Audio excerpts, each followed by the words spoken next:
শুরুতেই তোমাদেরকে কিছু কঠোর নির্দেশনা দিতে চাই। দেখো ভাই, তোমরা সবাই এখন ডেঞ্জার জোনের ভেতরে আছো। যদি আজ থেকে 5 বা 10 বছর পর কান্না করতে না চাও বা নিজের ব্যস্ততা নিয়ে সারা জীবন পস্তাতে না চাও, নিজের সুখকে হারাতে না চাও, তাহলে নিজেকে পরিবর্তন করো, নিজের বেস্ট ভার্সনটা বের করে আনো। নিজের বেস্ট ভার্সনটা কিভাবে বের করে আনবে তার 7টি উপায় আজকে আমি তোমাদেরকে বলে দেব, যেটা আজ পর্যন্ত হয়তো কেউ তোমাদের বলেনি। আচ্ছা, একটা কথা বলো, তোমাদের মধ্যে কি এমন কেউ আছে যে নোকিয়া ফোন দেখেনি বা এর সম্পর্কে শোনেনি? আজ থেকে 15-20 বছর আগে সবার ঘরে এই ফোন থাকতো। আজও মানুষ এই ফোন সম্পর্কে জানে, আর এখনো এই ফোন অনেক ফেমাস। বাট তারপরেও এদের ব্যবসা বন্ধ হয়ে গেছে। এখন এই ফোন সম্পর্কে কেউ কথাও বলে না বা কিনতেও চায় না। তাহলে একটা বিষয় চিন্তা করো, যে একসময় মোবাইল জগতের রাজা ছিল, কিন্তু 1 দশক পরে সে তার সম্পর্কে মানুষ কথাও বলে না বা তাকে ব্যবহারও করে না, তাহলে তুমি আর আমি তো ওরকম কিছু এখনো হয়ে উঠতে পারিনি। আমার একটা কথা বিশ্বাস করো বন্ধুরা, শুধু মেয়েরা নয়, এই পৃথিবীর সবাই ভালো থেকে ভালোটাকে খুঁজে বের করে। তাহলে যদি জীবনটাকে সুখ শান্তি এবং ভালোভাবে কাটাতে চাও, তাহলে আজ থেকেই নিজেকে পরিবর্তন করতে শুরু করো। আজ আমি তোমাদেরকে নিজের বেস্ট ভার্সন তৈরি হওয়া শিখাবো। এই ভিডিও দেখার পর তুমি এতটাই পরিবর্তন হয়ে যাবে, এত বেস্ট হয়ে যাবে যে দুনিয়ার সবাই তোমাকে দেখে বলবে, আচ্ছা তুমি কি সেই মানুষটা? না, এটা হতে পারে না। দেখো, আমি তোমাদেরকে বলছি, যদি বেস্ট হও, সবার চেয়ে আলাদা হও, তাহলে সর্বদাই খুশি থাকবে। আর নয়তো দুনিয়াতে সবার কাছ থেকে রিজেক্ট হতেই থাকবে আর অশান্তিতে ভরা জীবনযাপন করবে। তাহলে চলো বন্ধুরা, জেনে নেই কিভাবে নিজের বেস্ট ভার্সনটা নিয়ে আসবে আর কিভাবে তাড়াতাড়ি নিজের জীবনটাকে এক লেভেল উপরে নিয়ে যাবে। তো চলো শুরু করা যাক। দেখো, একটা পেপারে নতুন করে লেখা বা সুন্দরভাবে লেখা যায় না যদি পেপারটাতে আগে থেকেই লেখাতে ভর্তি থাকে। আমি এতক্ষণে কি বলতে যাচ্ছি হয়তো তুমি বুঝে গেছো। হ্যাঁ, তোমাকে তোমার অতীত মুছে ফেলতে হবে। তুমি আগে যেমনই ছিলে না কেন, পড়ালেখায় ভালো ছিলে বা খারাপ ছিলে, বোকা ছিলে অথবা চালাক ছিলে, তোমার অতীত অনেক খারাপ বা অনেক ভালো ছিল। যাই ছিল না কেন, ওটা এখন অতীত। আর এটা শুধু তোমার বর্তমানকে ডিস্টার্ব করতে পারে, এছাড়া কিছুই না। তাই তোমার বর্তমানকে নষ্ট না করে তোমার সাথে অতীতে যা ঘটেছে তা মুছে ফেলো। আগে তোমার অনেক হেলদি এবং ফিট বডি ছিল, কিন্তু এখন তুমি মোটা হয়ে গেছো, এটাতে কিছুই আসে যায় না। কিন্তু কিভাবে আবার নিজের শরীরটাকে ফিট করে নেবে, এটা ম্যাটার করে। আর এই পুরানো অতীত যতক্ষণ পর্যন্ত তোমার মাথার ভেতরে ঘুরপাক খাবে, তা তোমার বর্তমানকে শুধু ডিস্টার্ব করবে। তাই জীবন থেকে তোমার অতীতকে মুছে ফেলো। দেখো ভাই, যদি মাইন্ডসেট চেঞ্জ করে নাও, তাহলে মনে করো তুমি সবকিছু চেঞ্জ করে নিলে। আর যদি এটা চেঞ্জ না করো, তাহলে সবকিছু পরিবর্তন করেও তুমি কিছুই পরিবর্তন করলে না। এর মানে হলো, রাজমহলেও থেকেও তুমি ফকির থাকবে যদি তোমার চিন্তা ভাবনা না বদলাও। সময়ের সাথে সাথে তোমার মাইন্ডসেটকে আপডেট করতে হবে। কাল পর্যন্ত তুমি চিন্তা করেছিলে পড়ালেখা এত কঠিন, আর আজকে চিন্তা করছো এই মাসের মধ্যে কিভাবে আমি আমার সিলেবাস 40% শেষ করব।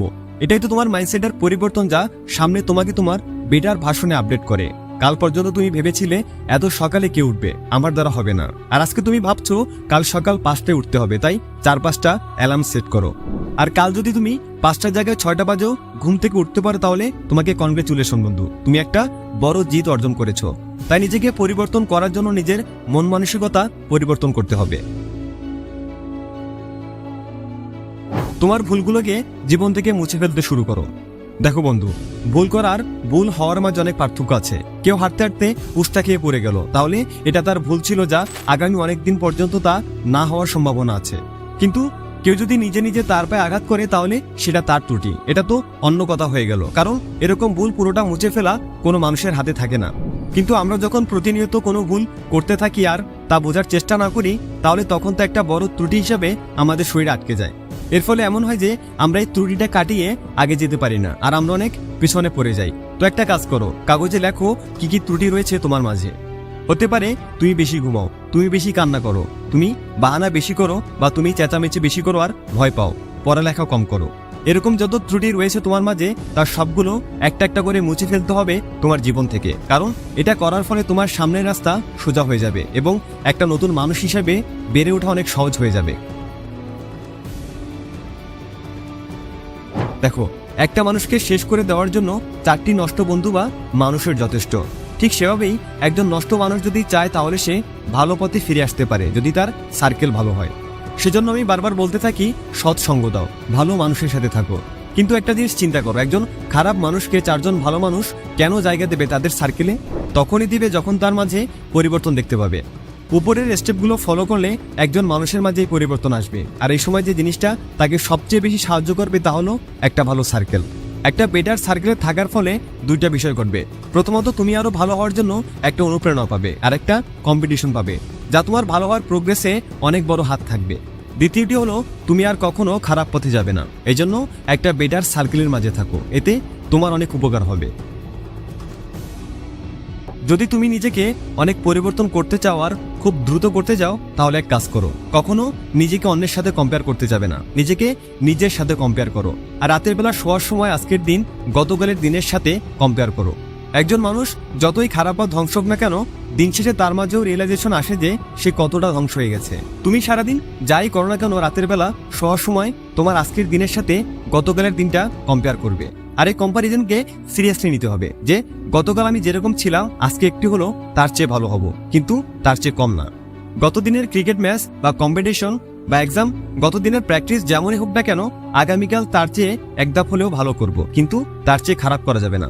যদি তুমি এই অ্যাটিটিউডের সাথে প্রতিদিন চলতে পারো, তাহলে প্রতিদিন নিজেকে মনে হবে তুমি এক ধাপ বেটার ভার্সনে আপডেট হয়েছো। তাহলে আজ থেকে তুমি গত দিনের সাথে আজকের দিনের কম্পেয়ার করা শুরু করে দাও। এর ফলে দেখবে কিছু দিনের মাঝেই তোমার মাঝে অনেক বড় পরিবর্তন এসে গেছে। শুধু এই একটা জিনিস চাই, তাহলে তোমার অনেক সমস্যার সমাধান হয়ে যাবে। যে মানুষের মাঝে বেশি কথা বলে এবং অপ্রয়োজনীয় বকবক করতে থাকার অভ্যাস রয়েছে, তা তাদের ধ্বংসের পথে নিয়ে যায়। তাহলে যদি তুমি নিজেকে একজন নতুন এবং অনেক ভালো মানুষ বানাতে চাও, তাহলে নীরব হয়ে যাও। নীরব হয়ে যাওয়ার মানে এই না যে মুখে টেপ লাগিয়ে বসে থাকো। কথা বলতে হবে ততটুকু যতটুকু বলার প্রয়োজন, যাতে অযথা বকবক করে তোমার মাথায় আলাদা প্রেশার না পড়ে। এছাড়া তোমার মনোযোগ একদম মজবুত হতে হবে। এটা একটা কোয়ালিটি যা সবার উপরে। যখন তুমি ফোকাস হয়ে যাবে আজকের দিন নিয়ে, তোমার কাজ নিয়ে, তখন কোনো বাধাই তোমাকে আটকাতে পারবে না। তোমার কাজগুলো অটোমেটিক হয়ে যাবে। এজন্য নিজেকে শান্ত এবং নিজের কাজে ফোকাস রাখো। বন্ধুরা, যে মানুষগুলো আজকে ছোট থেকে বড় হয়েছে, তারা তাদের নিজেদের মাঝে পরিবর্তন নিয়ে এসেছে। তার আগে যেরকম ছিল, পরবর্তীতে তারা তাদের মাঝে নতুনত্ব নিয়ে এসেছে আর জীবনে সাকসেস হয়েছে। নিজেকে পরিবর্তন করা খুব কঠিন কাজ নয়, কিন্তু কিভাবে পরিবর্তন করতে হবে, ভালো করতে হবে, এটা মানুষ জানে না। এখন এই ভিডিওটা দেখার পর তা তো জেনে গেলে, তাই এই ভিডিওতে বলা স্টেপগুলো শুধু কয়েক সপ্তাহের জন্য ফলো করো। তাহলে দেখবে তুমি নিজেকে এতটাই পরিবর্তন করে ফেলবে যে মানুষ তোমাকে দেখে অবাক হয়ে যাবে। আশা করছি তোমার জীবনের আগামী পথগুলো এই ভিডিওটা অবশ্যই পরিবর্তন করবে। আর যদি ভিডিওটা ভালো লাগে, তবে অবশ্যই ভিডিওটা লাইক করো আর তোমার বন্ধুদের মাঝে শেয়ার করে দাও। Thanks for watching.